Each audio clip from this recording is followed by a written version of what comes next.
Okay, good day, brothers and sisters. This is Anthony Moore for Your Money More from the Freedmen Descendants of Chicago, formerly known as ADOS Chicago. And today we are going to elaborate on something else I addressed in a prior video about how we, especially black people who have descended from U.S. chattel slavery, but not just us, the American public as a whole, really have to have a zero tolerance policy toward selling out and sell outs.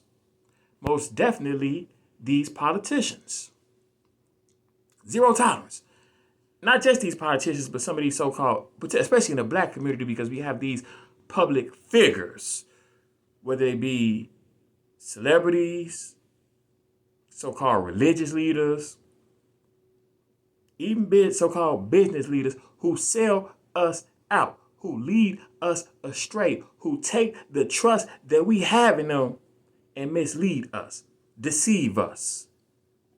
And so we have to have a zero tolerance policy toward selling out.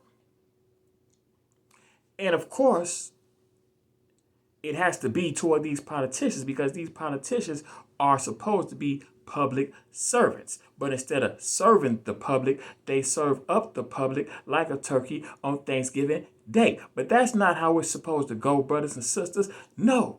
And that's why we don't, here in the United States of America, we do not have a functioning democracy because the very people who are supposed to advocate for the public and the public good sell out the public good to the same forces that they are supposed to be advocating for the public and the public good in reference and up against, in reference to and up against if need be. And we are definitely in a day and age where challenges need to be for the powers that be. And so, of course, we have to hold these politicians about. We have to hold these sellout politicians accountable and have and like I said, this should transcend race. It should transcend political party because they all sell out. Okay, they all sell out faster than guns sold to people who buy guns to make up for not making a football team in high school. In other words, they sell out quick, fast, and in a hurry. We know these things, and the reason why it's so acceptable because we have accepted it. We have normalized it. And if we want things to get better, that has to change. No ifs, ands, or buts about it. But here's the thing. Even in holding these politicians accountable, we can't forget about the puppet master who is pulling their puppet strings. Okay, so yeah, we got to hold them accountable because they're selling out and we got to make examples out of these folks. Like, you're not going to get into this position. And even if you get into the position, you are not going to stay in this position if you sell the people out. And then people get the message. But all the while, even while we are holding these politicians accountable who do a terrible thing, they take the public's trust, a very sacred thing, and they abuse it, misuse it, betray it. That's a horrible thing. And the fact that we have accepted and normalized this horrible thing is terrible within itself. And if you want things to change for the better, that has to change. But as I mentioned, even in holding these politicians accountable, we can't forget about the puppet master who's pulling their puppet strings. It's like a hitman. I've never hired a hitman, and if you have, you might not want to say that publicly. But if a person hires a hitman to commit a murder, it's a reason why both the hitman and the one who hired the hitman are guilty of the murder. Now, of course, the hitman that actually committed the murder is rightfully guilty because they killed another human being for profit. But the person that ordered the hit and paid for the hit is even more responsible because they are the one who brought about the hit. More so than the person who actually committed the murder, because even though they actually did the deed, the one who ordered the murder is more responsible because they the one who put it in action. They the one who put it in play. They the one who brought it about. The hitman wouldn't have did it if he wasn't getting paid to hit that particular person. So it's the same thing with these politicians. Even though we definitely got to hold them accountable and they are guilty of a horrible and terrible thing, because selling out is indeed a horrible and terrible thing, we can't forget about the people, the puppet master that is pulling their puppet strings, because they are the ultimate culprit.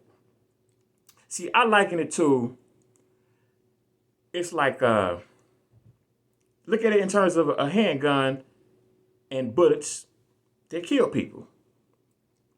Now, the bullets, even though the bullet is what actually kills a person, we don't prosecute the bullets, because the bullet is a mindless object, just like a lot of these politicians are. So this is a great analogy, because these bullets are mindless objects, just like a lot of these politicians seem like mindless objects. At least that's how they act.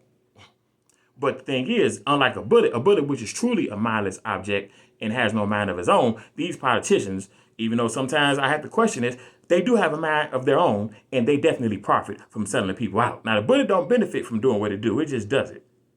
But the ultimate culprit, so the bullet is what commits the murder. The ultimate culprit is the one holding the gun with their hand on the trigger. So even in holding these politicians accountable, we got to pay attention. And sometimes the real culprit hides. A lot of times the real culprit hides his or her hand.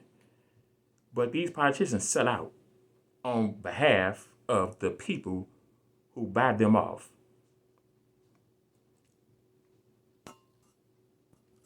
Now, as much as I am talking about politicians selling out, it just isn't them.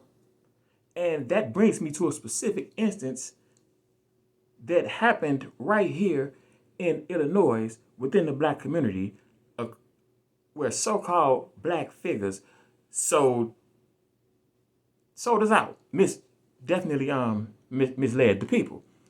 And it relates to the executive order, which we are pushing our governor here to sign in Illinois, multi-billionaire Democrat J.B. Pritzker, who inherited all this money. Because even though he spent reportedly at least $154 million to buy his way into that office in 2018, and he's projected to spend even more to buy his way into being reelected in 2022, we still nonetheless call this guy J.B. I wouldn't be governor without the black vote Pritzker, because he wouldn't be governor without the black vote. In the same way we know him, we recognize him, we rightfully call and acknowledge him as JB. I wouldn't be governor without the black vote Pritzker. If this man don't give us fair exchange for our political capital, which is all we are asking for him to do his job, then the world is going to have to know him as JB. I'm no longer governor because I didn't get the black vote Pritzker. But going back to this thing about selling out and sell outs, we have to have long memories, because a key reason why these people, black people, sell out their own, is because they count on us having short memories. And we tend to do have short memories. But no, that's on your record, brother. That's on your record, sister. No. And it brings me, and speaking of the governor's race in Illinois, I got to go back to 2014 when the then prior governor, because the prior governor, the Republican, who the Democrat J.B. Pritzker unseated in 2018, also another rich white mayor, another reported billionaire, certainly another rich white dude with a whole lot of money. And that's nothing. The fact that we had to go from a white male billionaire Republican to a white male billionaire Democrat. What the hell? We can only elect billionaires now, but that's where we are headed as a country. And I'm not just talking about to black people, if we as the American public and American people and the American working class don't get it together, that's where we headed to even further destruction and devastation and evisceration. Because it was only a matter of time before these billionaires say, hey, let's cut out the middleman. Hey, the way they cut out the middleman when it comes to the workforce, and as a result, they decimated American industry, American manufacturing, the American middle class, the American working class, the American economy. It was only a matter of time before they said, hey, instead of getting these politicians and buying them off, we could buy our way in the office and we serve the position ourselves. Why even go through sellout? We just take the position ourselves. All right. But going back to what I was saying, in the case of Bruce Rauner, the Republican governor who won in 2014, who Pritzker beat in 2018, who I call Bruce, I don't care nothing about the poor or working class Rodner. And if you don't care about the working class, and if you don't care about poor people, you know he damn sure don't care nothing about black people, especially those of us who have descended from U.S. chattel slaves. But at least, unlike Pritzker, he never pretended to. He never did pretend to. So I guess we can give him credit for that. Thank goodness for small favors, I guess we could say.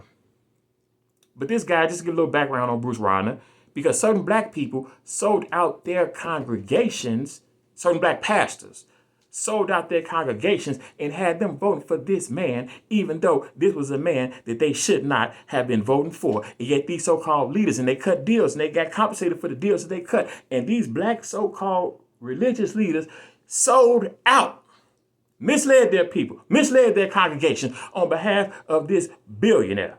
Just a little, who made his fortune in private equity. And for those people who might not know what private equity is, it's a key vehicle for decimating the American manufacturer. It's basically been a key vehicle which the rich and powerful have consolidated more and more and more and more and more and more wealth, putting more and more and more and more and more and more wealth into the hands of few at the expense of the many. In other words, people who got way more than they ever need get more that they don't need at the expense of the masses have enough of what they do need. It's sick, it's horrible, it's unsustainable, it's terrible, and it's the reality of the country that we're living in, and it's going to stay the reality unless we change it. Because one damn thing is for sure, it ain't going to stop unless we stop it. It's only going to get worse, as it has been doing, and will continue to do unless we take a stand against it. So going back, so like I said, he made his money from private equity, which actually is an outgrowth of the leverage buyout craze that really kicked off hard in the early 1980s, where it's ultimately about buying companies and selling them for parts. Basically buying companies, often consolidating, often taking a fragmented industry, consolidated, sucking up all the wealth, where a few rich people suck up all the wealth, and then they basically throw everything else up by the wayside, or just leave it loaded with debt and let them feel for themselves while they run away with all the money. And they frame it as something else, but it goes against what they say capitalism is supposed to be about, because they say it's supposed to be about growing the so-called pie, share prosperity. No, it ain't about growing nothing. It ain't about improving nothing. It's about them using financial engineering to suck up wealth, consolidate wealth, and in the meanwhile, it's devastated. It's one of the key vehicles to which American manufacturing has been devastated. American industry has been devastated. The American middle class has been devastated. The American working class, it's one of the key vehicles to which jobs have been shipped overseas. It's contributed to wages being cut, wages not keeping up with productivity growth, let alone inflation, productive assets being stripped, jobs being cut, pensions being raided, jobs being shipped overseas for cheap labor, right along with the manufacturing base of America. It's been a key vehicle. Private equity has been a key vehicle for financializing and thereby decimating the U.S. economy in terms of the U.S. economy for everyday working class people. It's why you can work 40 hours, even more than 40 hours, and still not make enough money to feed your family. And this man had a track record. Bruce, I don't care nothing about the poor working class. Rodner, it's the same thing that Mitt Romney, when he ran against 2012 against Obama for the U.S. presidency, it's the key thing that came back to hunt him and contributed to him losing the presidential election. His record with all the devastating things he did to workers and industry with private equity. In his case, with Bain Capital. So Bruce Rodner had that same kind of track record. But nonetheless, these sellout Negroes supported him, misled their congregations, and they knew what this man was about, because if they didn't, the only kind of pastoring they should have been doing is the kind of pastoring that's done on a farm. In other words, the kind of pastoring that cows do, because they was about as stupid as a cow if they didn't know what was going on. But they knew. They sold out. Okay? In the case of Rodner, his explicit policies was more in line with pretty much making it obvious that he was going to decimate the masses, decimate the working class, wasn't going to be good for black people. I mean, one of his key things that he had as a policy initiative was making Illinois a right-to-work state, which means that as a right-to-work state, it means that as a worker, you have the right to have no rights. Okay, it's some of that clever wordplay that this system does, where it makes it sound like one thing when it really is another thing, because it ultimately is in line with him champion for Illinois to be competitive with China when it comes to having the world's most exploited workers. So anyway, these guys, and here's the thing. Around the same time as that 2014 election, where Bruce Rodner ran against the then incumbent Democrat governor, Pat Quinn. And I was no big fan of Pat Quinn, but he would have been better for black people and better for the working class than Rodner was. And that was obvious from the get-go. But one of the things there, but see the thing about, and the reason why we have to have a zero tolerance policy towards selling out is because selling out has become so normalized.